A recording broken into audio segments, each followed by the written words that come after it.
Tradition is what we are built on. Vision is what we are striving for. And words can help us move toward our best selves. Traditions are the history that inform now. They are the actions that we take based on actions done in the past. Traditions are simply the patterns of acting and being done over and over again, yet they give meaning and represent core values. And yet there is nothing simple about traditions, for they are deeply rooted in history. Most traditions have remained in place because they work, because they serve a purpose, because they have withstood the test of time, experiences, and challenges. Traditions inform a group's culture, its practices, and its ways of being together. An annual meeting is a tradition and a part of history.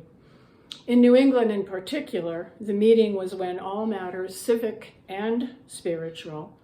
Please remember that there was no separation of church and state until mid-1800s. So the annual meeting was where decisions were made that affected the entire community. The tradition of gathering to hear reports, to vote on leadership, to vote on how money was to be raised and spent, and who would serve and how, was done with intention and forethought, just as today's annual meeting will be. At South Church, which grew from South Parish of Portsmouth, this tradition has been going on about 390 years, when South Parish built its own meeting house in 1731. And this split was when North Church and South Church each declared its own identity.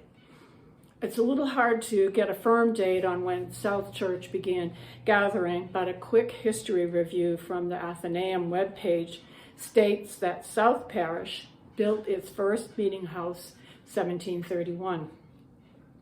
At the time, it split into two parishes.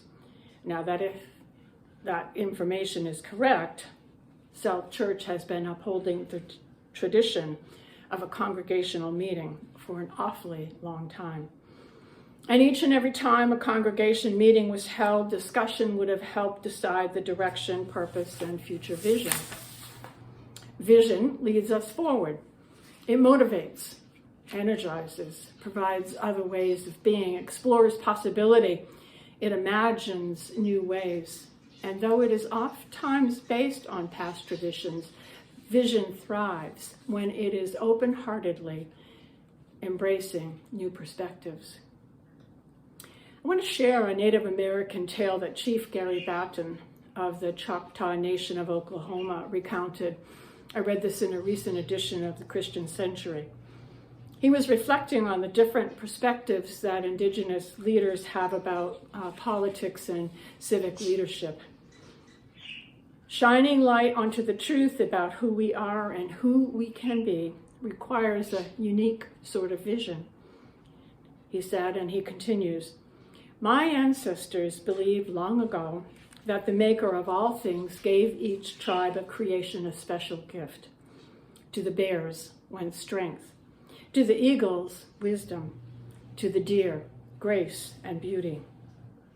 And the human beings had none of these gifts, for they were not as strong, wise, or beautiful as the other animals.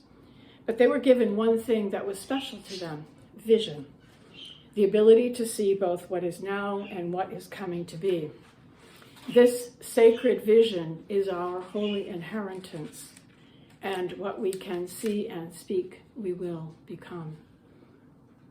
This past month, as we have been preparing for the annual meeting, and as we waited with bated breath for there to be the transfer of power from one president to a new one, I've been thinking about traditions and the manifestation of realities through words that lead to action, and how the power of believing in our potential and others believing in our potential can help us envision new and other ways of being. As I was watching the inauguration, a long-standing tradition that marks the transfer of executive government from one president to another, I heard these words: "We are very good, but not as good as we could be." when I heard those words, I thought of them as a powerful message that went beyond the political, beyond the particular event of the day, but wise words to guide our lives both personally and socially. They, to me, are a reminder of our beautiful imperfection and of our possibilities. They are a reminder of our relationships. For isn't it often the case that if someone believes and says to us that we are very good, but can be better, that it motivates us to change, to try again, to take course corrections, to accept our shortcomings, and to strive to readjust. Now, someone might take exception to those words, but I heard them as hopeful, as positive, as affirming the potential in me and in each and every person. And because, spoken words carry weight. Words move people to react and to act, to respond. Words carry purpose, meaning, and memory. Words matter in helping us to become the persons we want to be. Very good, and sometimes not as good as we could be. Words matter. Now, think of the vows of marriage or commitment to another, or when we are parenting, or when we are in partnerships or part of a group or members of a congregation with those we deeply care about, and the visions and ideals we want to see manifest come about because we understand we are very good and not yet as good as we could be. And I suggest this means accepting our imperfections, the incompleteness of life, and being willing to be in deep relationship where honesty, vulnerability, humbleness, and trusting that the words "we are very good and not yet good enough" are an invitation to transformation, to correction. For isn't it true that the relationships that we are in and the relationships which have lasted are informed and sustained by someone believing in us and in our potential? On December 31st at midnight, Ron and I celebrated 20 years of marriage, and we married on the precipice of a new century. We have been together over 35 years, and there have been years when we were not as good as we could be. I suspect you can all relate to that.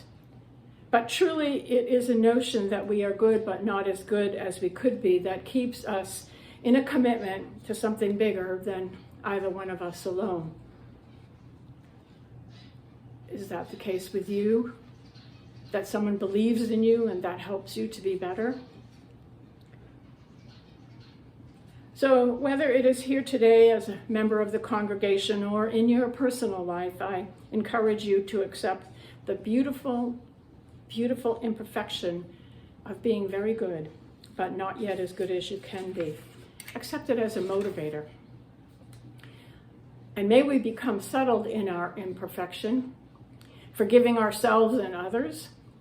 And may we use words to soothe and lead, console, empower, to remember, and most of all, to encourage. And may we also seek to be in right relationship with one another and deepen our connections to learn through experiences where we make mistakes.